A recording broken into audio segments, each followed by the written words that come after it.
So you run up some half reactions for oxidation of glucose. Technically what you wrote on the paper represents burning sugar, because it is reacting with oxygen, reacting with carbon dioxide. Obviously in the cell, when we use oxidation of glucose to make ATP, we're not setting it on fire. There's a lot of steps, but in the end we don't care about all the steps because the net free energy change is the same, regardless of the pathway. If you take your half reactions, so your oxidation half reaction and your reduction half reaction, if you can split them into two containers, and then basically connect them so that you can let electrons transfer between the two containers, you just built yourself a little battery, then we can measure a potential difference for the transfer of those electrons, and that's measured in volts. So redox continuum.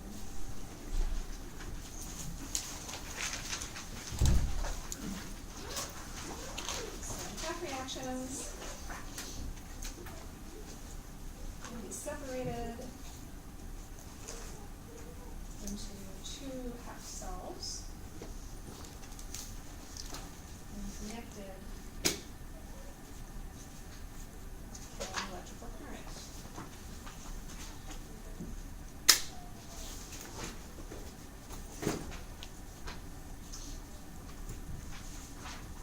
So then the free energy of the reaction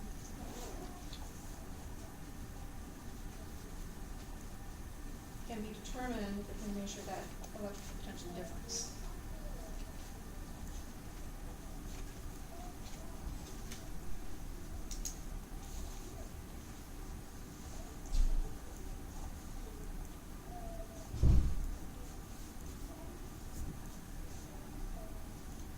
And we just do that by setting up a little voltmeter. Let's measure the volts.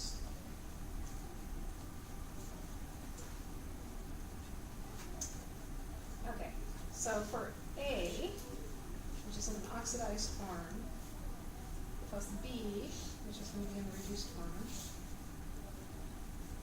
going to A reduced, plus B oxidized. So right here, if it's oxidized and it's getting reduced, this is my oxidizing agent. And then B is my reducing agent.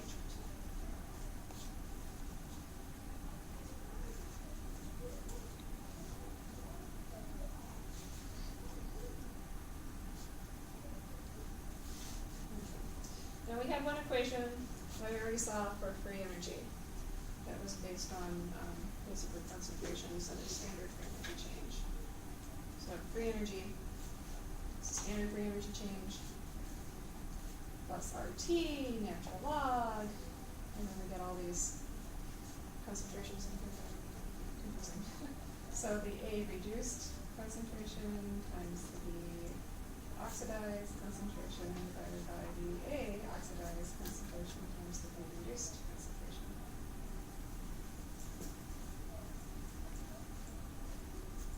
And that's one way to get a free energy.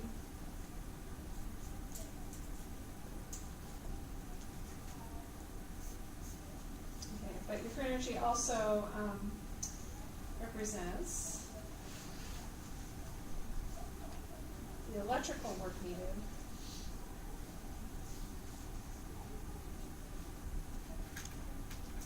to transfer your electrons in that redox reaction.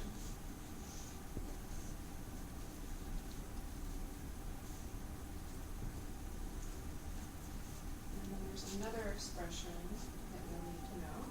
So free energy is equal to negative and fancy F delta E.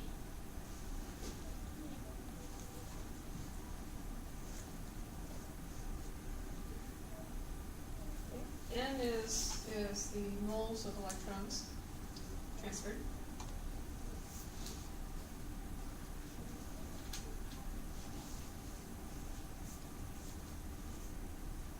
Per mole reactant.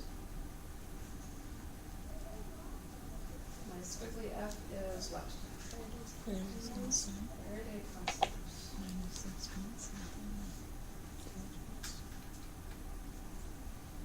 96,485. That is joules per volt mole. Or you can write this as coulombs per mole.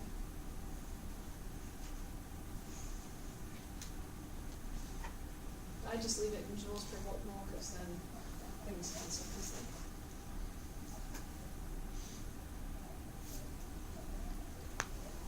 And then delta E is the electrical potential difference.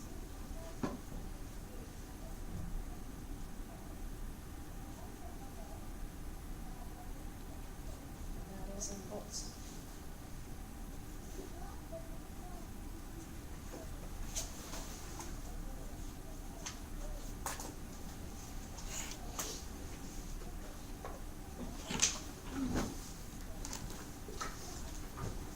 Okay, this is also all Gen Chem review. Whether or not you remember it from Gen Chem is it now. The next equation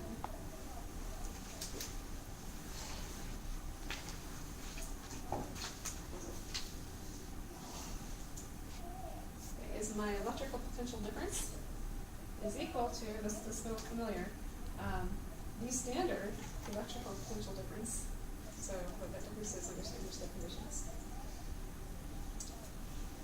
Minus RT over NF.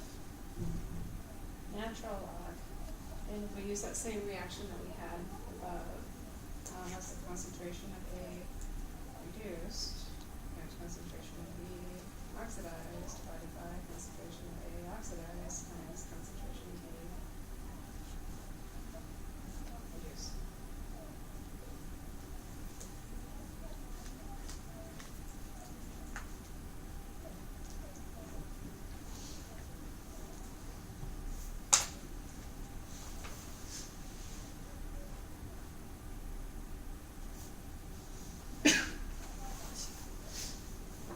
So the change in potential, electrical potential, this is also called electromotive force.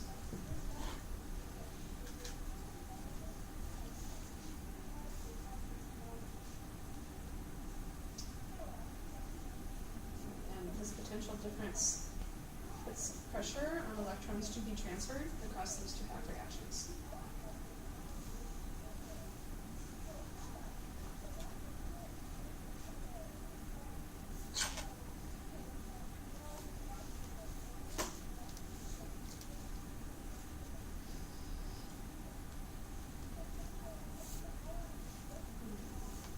Now it's a difference, which means I'm actually looking at a difference between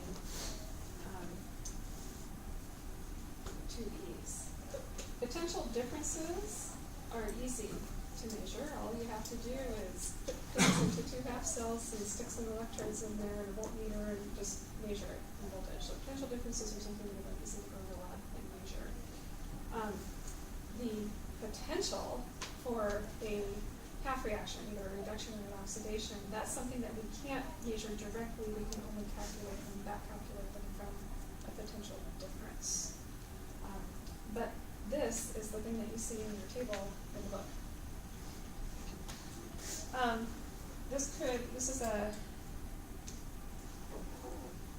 Could be either a reduction or an oxidation potential.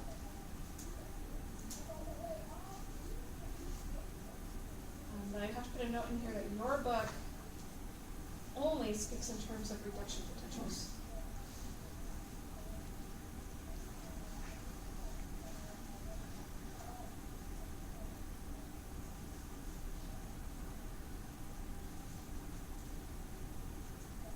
They will not give you any oxidation potentials, not directly. They will only give you reduction potentials. Now, normally, what you are probably used to seeing from Gen Chem is that you had an E for a reduction potential, and they just put the RED down here to indicate it was reduction. And if I add to that the E oxidation. And that represents the two halves of my redox reaction. That actually gives you the potential difference. Now I'm adding things together, and that seems kind of weird to call it a difference, but it's because what I'm subtracting is actually a difference in reduction potentials or a difference in oxidation potentials, and that's the same thing as the sum of a reduction plus an oxidation.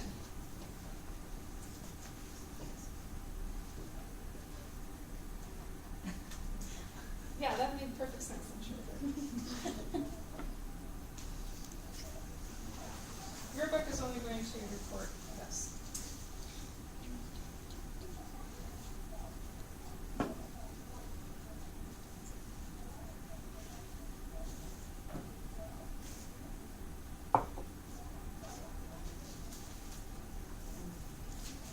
So using standard reduction potentials.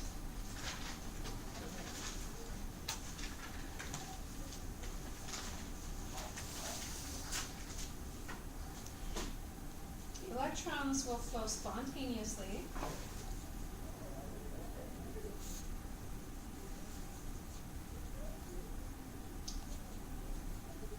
from low to high reduction potential. So this is going to tell us which direction your redox reaction is going to want to go.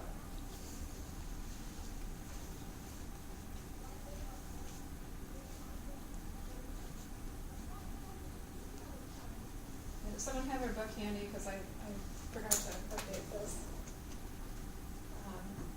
The old version is table 13-3. The version from the last edition was 14-5. And now the question is it still 14-5 or have they changed the number in the next edition? Can't remember. I looked at it last week. So Yeah, it's only it's worth in- looking up if you have the newest book. Yeah, that one will be 14-5. Yeah.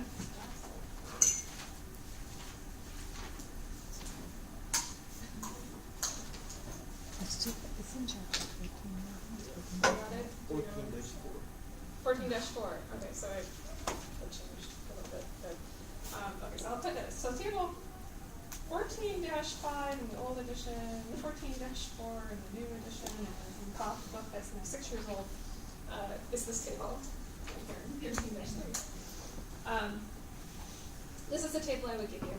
There's nothing on here that you would need to memorize for sure. That would be given to you on the exam.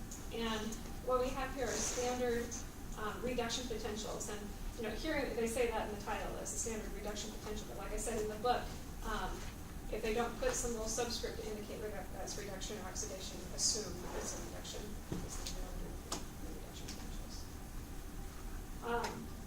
So oxygen has a pretty high reduction potential.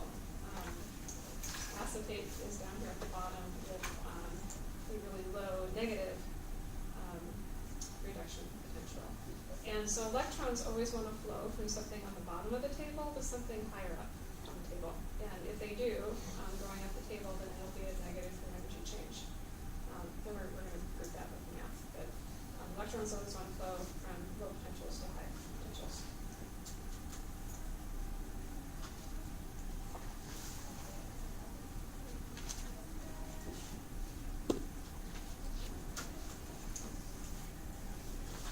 So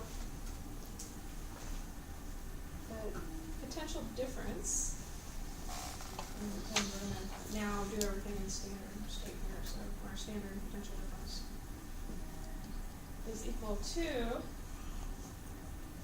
the reduction potential, and I think we'll already be in here, of the electron acceptor minus the reduction potential for your electron donor. So there's where you get the difference. So it's a difference between reduction potentials.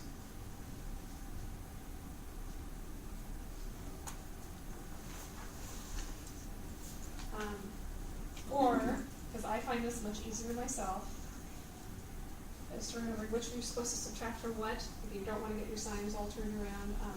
I prefer always thinking of it as the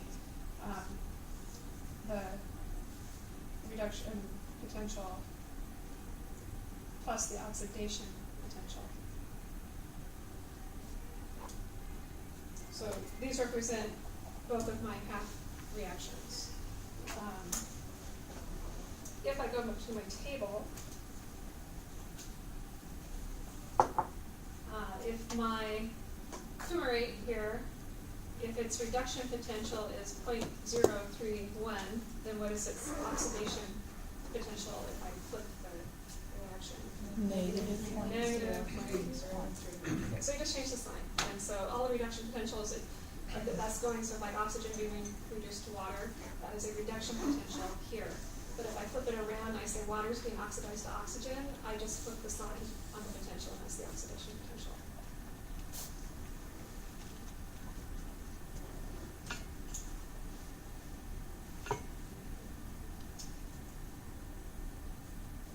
Since delta G is equal to negative and delta E,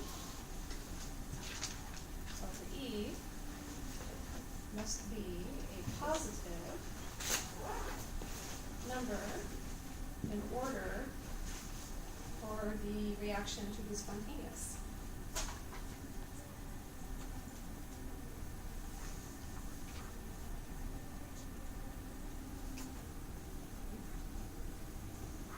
And if you go back to that table, you get that situation if you're moving electrons from something lower in the table to something higher on the table, and they'll always end up with a positive delta E. So we're going to do an example. We're going to do oxidation of NADH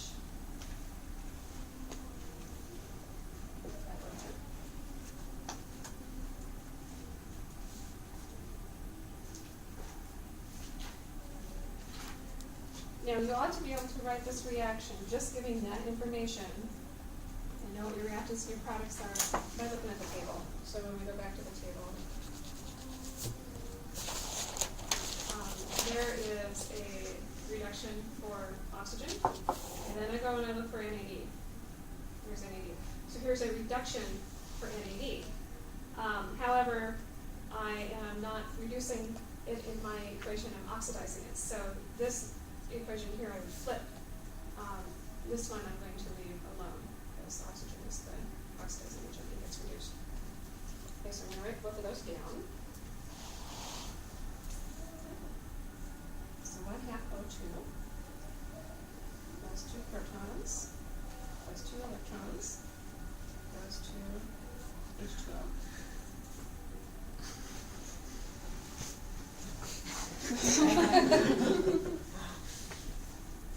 It's probably more interesting over there than here right now. And my standard, my standard reduction potential. If I looked at it on the table, it was 0.815.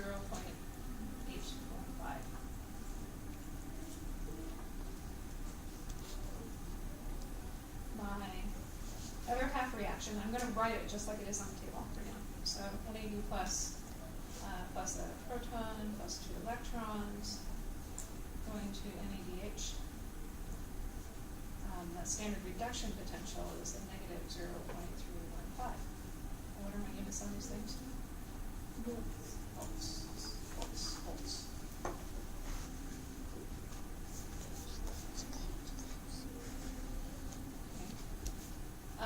My reduction potential difference is the reduction potential of the acceptor minus the reduction potential of the donor. So if you go by that system, then you have to figure out what is accepting electrons and what is donating them. And so if oxygen is the thing that's getting reduced because it's acting as the oxidizing agent, oxygen is the thing that is gaining the electrons, so it's the electron acceptor. So we put the 0.815 volts in, and then that would be minus the reduction potential for the electron donor, which is the thing that's getting oxidized, which is my NAD. So it's going to be minus the negative 0.315. And that should give you 1.130 volts. Or, the way that I find easier,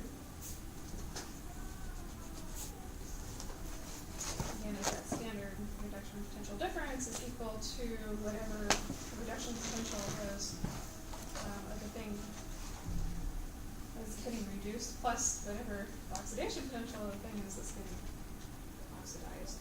And so, since off my table, this is the equation that's backwards, because my NAD is getting oxidized, that is the one that I flip the sign for. And so then it becomes equal to the 0.815 volts plus a positive 0.315 volts. So it's the same answer. It's just a difference in how you want to look at it.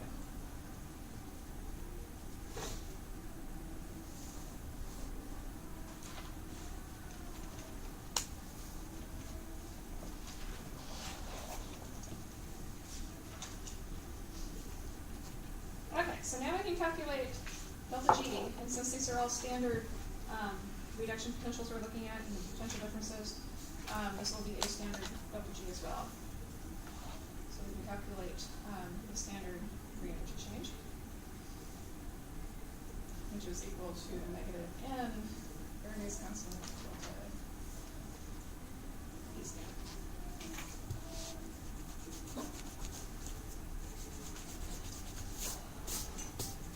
Okay, so what is n? Electrons. And then what is it in these two? Yeah, so I have oxygen that's gaining 2 electrons in my NAD here, and the reduction is gaining electrons, but again, that's being oxidized, so it's losing 2 electrons. So, yep, NADH is giving up some electrons, and we need for oxygen is gaining some.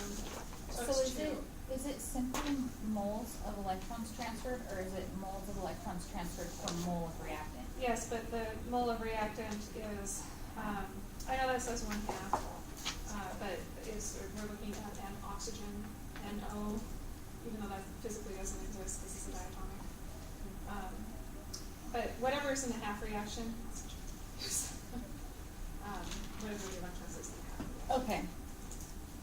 In the balanced reaction.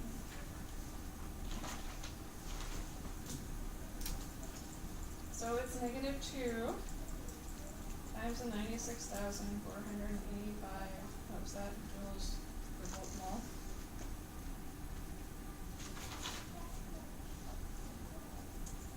Times the potential difference, which we said is 1.130 volts.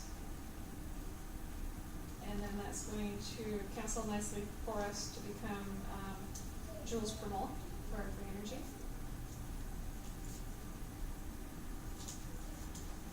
And since I had a positive difference in reduction potentials, I'm going to get a negative free energy. So this, as written, works spontaneously. And that is negative 218.1 kilojoules per mole.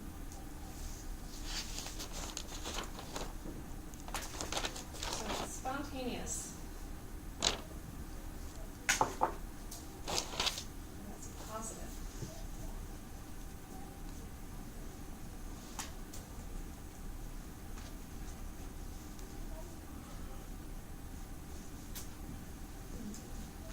And then here comes the big note. So here, both half reactions involved 2 moles of electrons transferred.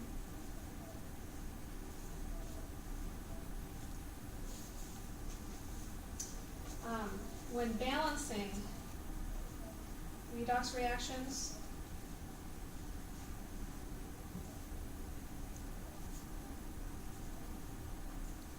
moles of electrons don't match, what do you have to do when you balance your half reaction?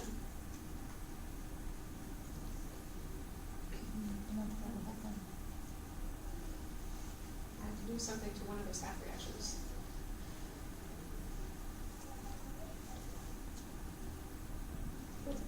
You have to multiply through by some coefficient, right? So when balancing redox reactions, the moles of electrons are unequal. One half reaction is multiplied by a stoichiometric coefficient.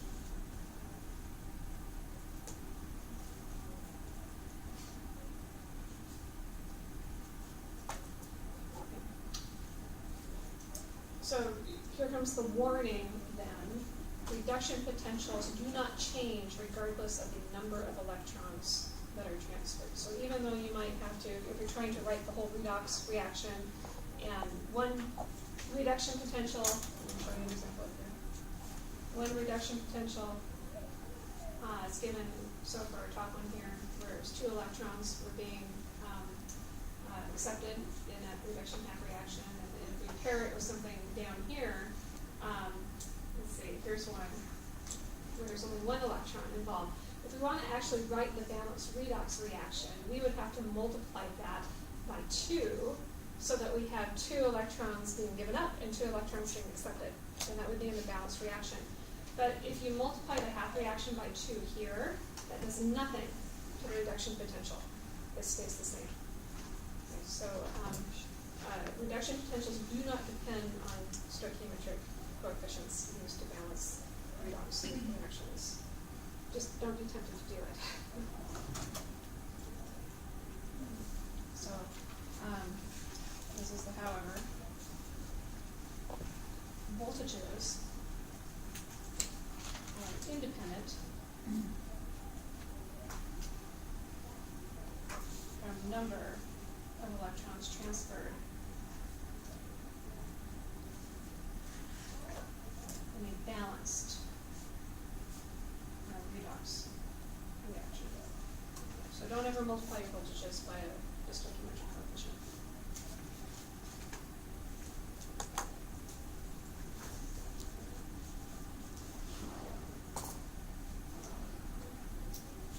Okay, so now it's your turn.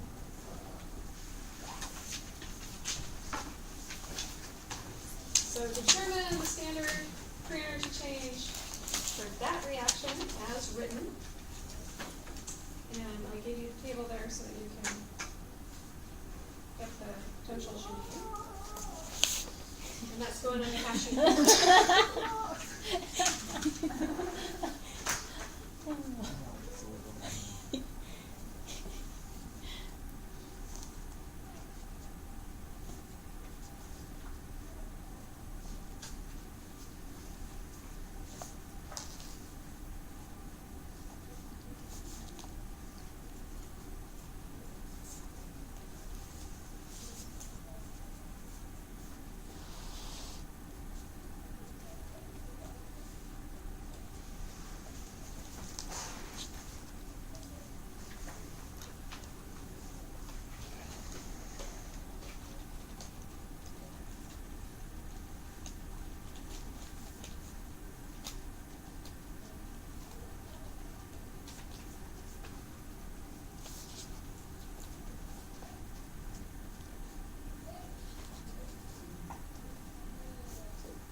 So the moles of electrons have to cancel, but we can just have H pluses floating around in our equations, like that's open. Sometimes that happens. Okay. But even then, you don't have to worry about trying to balance that at all, because since these don't change, Yeah. don't worry about it. You just have to decide which one is the Makes sense. When oxidized or write it transfused. out. Yeah. Okay, if you're done, pass it down.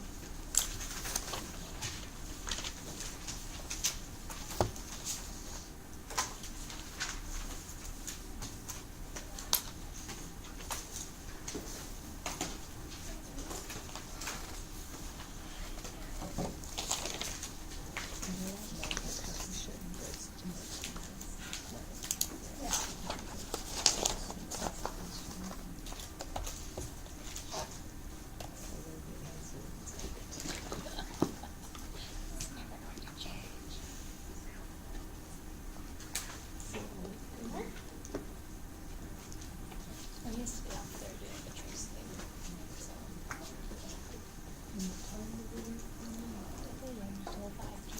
Okay, what'd you get? Negative 50, Something. kilojoules per mole, hopefully something around there.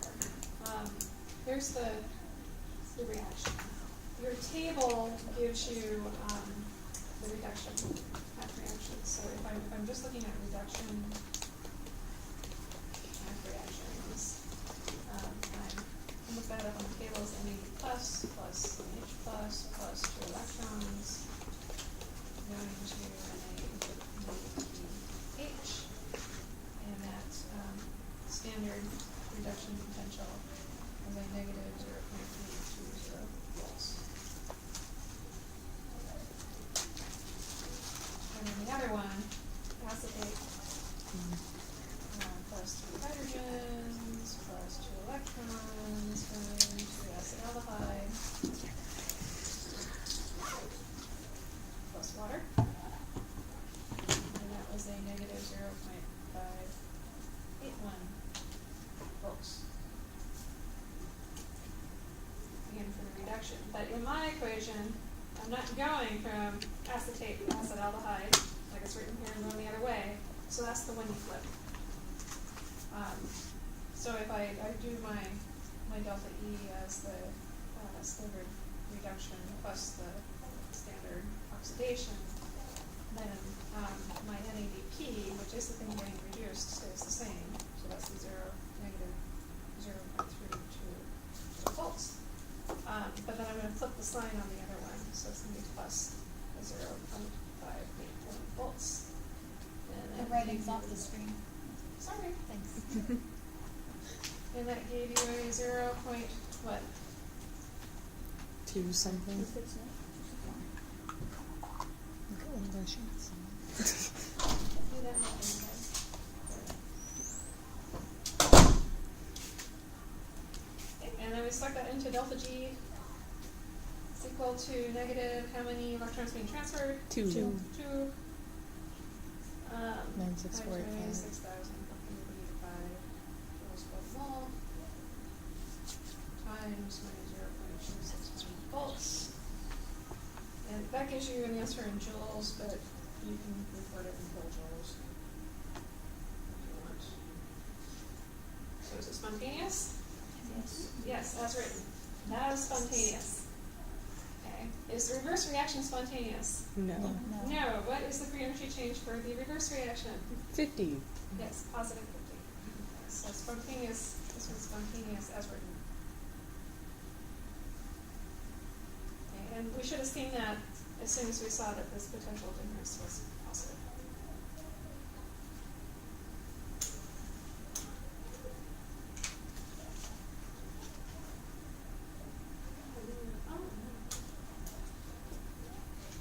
I might run out of stuff to talk about today. Supposed to randomly do more examples. I'm good.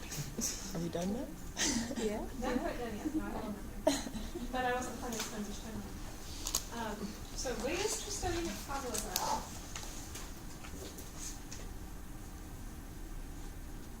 Watch me say that and then I'll go late.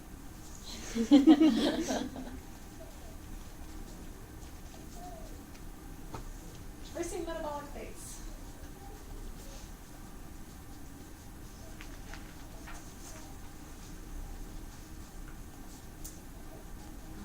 So the primary example here of how you would do that are pulse chase experiments.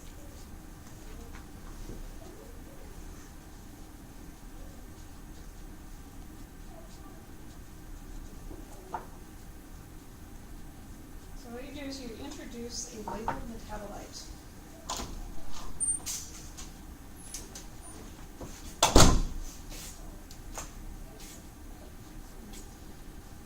You don't want the label to affect how that metabolite is worked on by the cell. So putting like a fluorescent dye on it is probably not the best idea because that's going to suddenly change how that metabolite works. But there are two other things you could potentially do well, technically it's just one other thing, it's like the same thing, that you could do to trace the metabolite, and that is basically to introduce a different isotope. Maybe the isotope is radioactive. It could be something radioactive. But it doesn't have to be, it just has to be heavier or lighter than what you typically find among the natural abundance of that particular atom in the cell. So you introduce a labeled metabolite, usually a heavier isotope.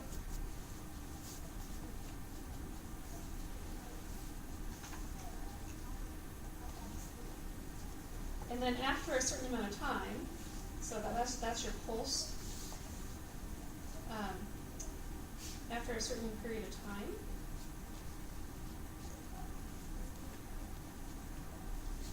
you chase down where the label ends up.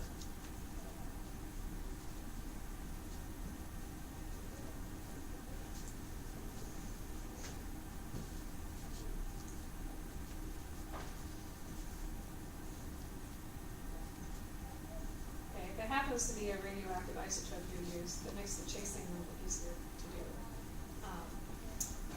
It could be an isotope that you can distinguish by mass spec. That's probably the most common way to do these now because it doesn't have to be radioactive. You can use M15 and you can tell by mass difference in mass spectrometry what's labeled and what's not. You could also do that by NMR if you're using an NMR active isotope, which M15 also happens to be. But you chase it down and you look to see where it ends up. And we're going to see some examples of that because your book, I think there might be one sapling problem I might be able to give you, but your book likes to put asterisks next to all of carbons that are particularly important in like the lipolysis pathway or the citric acid cycle, and then show where that particular carbon ends up by the end of the cycle. And all of those studies, all that was determined based on these pulse chase experiments where they put like a C12 is normal, but you still like a C13, C14, put something heavier in there, and you go look and see well, which molecules later have that heavy atom.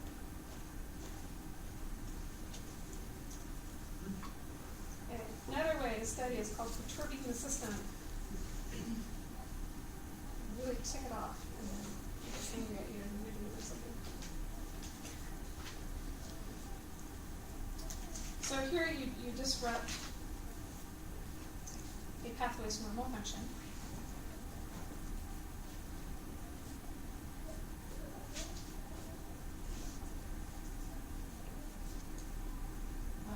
Then look for usually a bioaccumulation.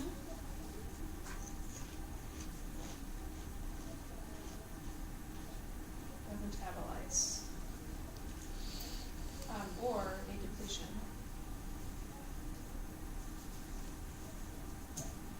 So if you can somehow knock out one step in your pathway, then you look to see, well, what goes away or what is now accumulating in excess, and that gives you a hint of what's feeding in to that particular step and what's coming out of that particular step.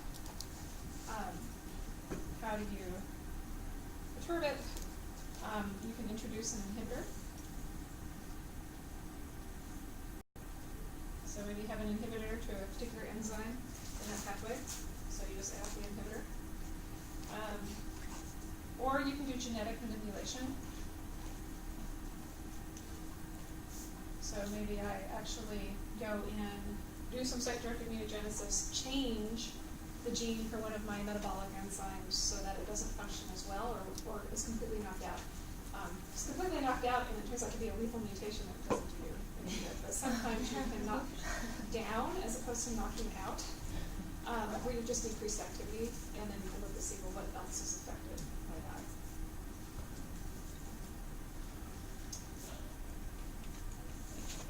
It could also be an environmental change. So, and that could be almost anything. So it might not specifically be an inhibitor. It could be a temperature change or a food source change or something else that you've just done, and you just look to see, okay, what new shows up on the cell, or what has gone away.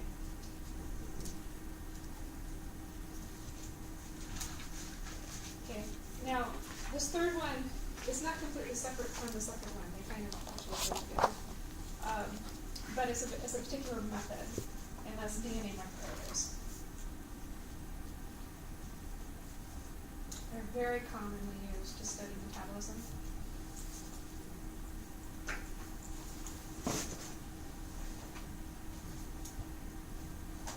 And so these are made from either the DNA from an organism, which is actually not as useful for metabolic studies. In which case what you have is called a genome chip.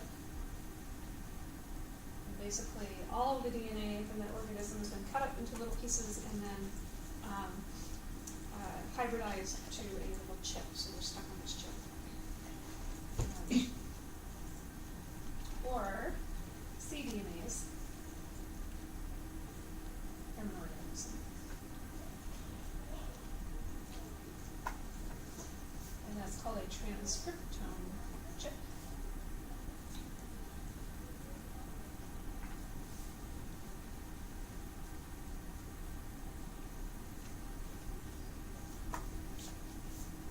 What is cDNA? What does that mean? Cyclic? Not cyclic. Not like cyclic AMP. That is cyclic. There's not. Oh, no. You know, I just asked you this, and now I'm wondering if I know. It's either copy or complement, and I don't remember which. It might be complement. It's the kind that can be patented. But it's the kind that can be patented, absolutely. That is what you're allowed to patent, is the cDNA, not the DNA. But yeah. So what this is a DNA copy of RNA. And so that's usually all the messenger RNAs that you're looking at in the cell. Okay, that's why it's called the transcriptome chip, because this is going to tell you all the genes that are being transcribed in the cell and being turned into messenger RNA. And then you just make this back copy into DNA from the messenger RNA, because you have to have the double-stranded DNA to actually hybridize to the chip, so you have to turn it back into DNA. Okay, that is actually what's more useful, because a cDNA chip represents all the messenger RNA in the cell. Now, the potential problem with this is that not all messenger RNA actually gets translated into protein. So it doesn't necessarily represent all the proteins that are being made in the cell, but it does represent messenger RNA. Okay, so basically what you do is you make your chip, then you perturb the system, so this is where that kind of goes back to the other one. Perturb the system somehow.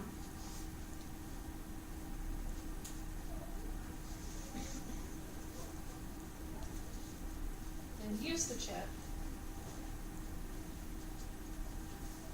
to screen for either increase or decrease in messenger RNA production. So this basically tells you which genes get turned on when you perturb the system and which genes get turned off when you perturb the system.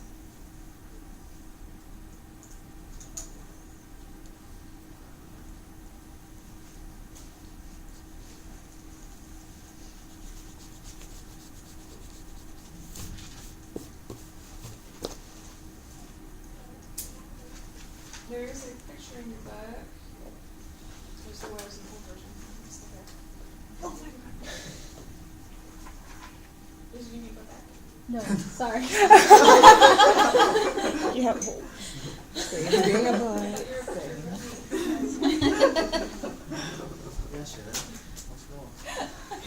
So this is a DNA microarray where all the cDNA copies of messenger RNA in the cell have been hybridized through the chip. And so each spot, little dot, and even the ones that don't show, represent a different little messenger RNA that has been hybridized. So then what they do is they, the green is no glucose, the red is with glucose, and yellow is unaffected. So basically what they did is they changed what the food source was for the cell. So either you had no glucose around as a food source, or you did have glucose around as a food source. And the colors represent the messenger RNAs that were collected at that particular time. So if you collect all the messenger RNA when glucose was present, and then you add a red label to it so it fluoresces so you can see it, anything on the chip that is red is something that is only being made when glucose is around. If it's green, that's the case where no glucose was fed to the cell, you collected all the messenger RNAs, you stuck a fluorescent green tag on it, and anywhere you see green is a little messenger RNA that's only being made when there is no glucose as a food source. Yellow is when it's unaffected, meaning that you're actually making an RNA when there is glucose and when there is no glucose. And if you remember all your light addition rules, when you take red light and combine it with green light, what you actually get is yellow light. Mm-hmm. So if you're really, really far away, that's a little tiny, tiny spot. The red light and the green light, you can't distinguish that, and it just looks yellow. Yes, so red and green don't make brown, they make yellow. If it's light addition. You take your green and your red paint and you mix it together, and that's actually light subtraction, so then it's brown. Is there an order to like where the dots are on the chip, or how Well, does see, that? that's the question. If you want to find out what these are, then you have to go to that little dot, and you have to actually collect what's there and sequence it. Okay. Gross. It is a lot of work, but they have this done to the point where it's automated. It's very, if you have the equipment, it's pretty easy to do. We don't have the equipment, it's too expensive. You can buy the chips, you can send them out and pay our thousands of dollars for them to analyze our chip bias. How many thousands of animals? Well, I remember a time, I didn't tell you, but that was the pulse chase experiment. It was an, I had no time to talk about that. Never mind, I don't want to talk about that one. But I didn't even talk about this one. I've shown that to y'all before. That's the fourth way you can analyze metabolism through proteomics. If you want to write number 4, proteomics with 2D gels, where one dimension is SCS page, the other dimension is isoelectric focusing. This spreads out every single protein in the cell. So this is also used in combination with perturbing the system. So I look at every single protein being made in the cell, and then I change something about the environment. Maybe I put glucose in this fuel source, or change temperature, or I just do something. And then I separate out all the proteins again, and then I look for changes in this little map. So sometimes you might see something like that. Let's see, that's a size difference, and so that might represent some sort of post-translational modification that happens to change the size that doesn't change the PI of the protein.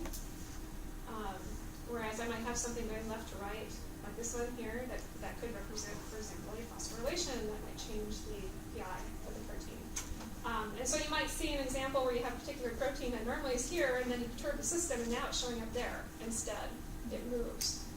And basically what you do to figure out these spots are, is you just take a little piece of the gel with the protein in it, and you can extract that, and you can sequence that using the protein sequencing techniques we talked about. So that's the forthright. And then I'll be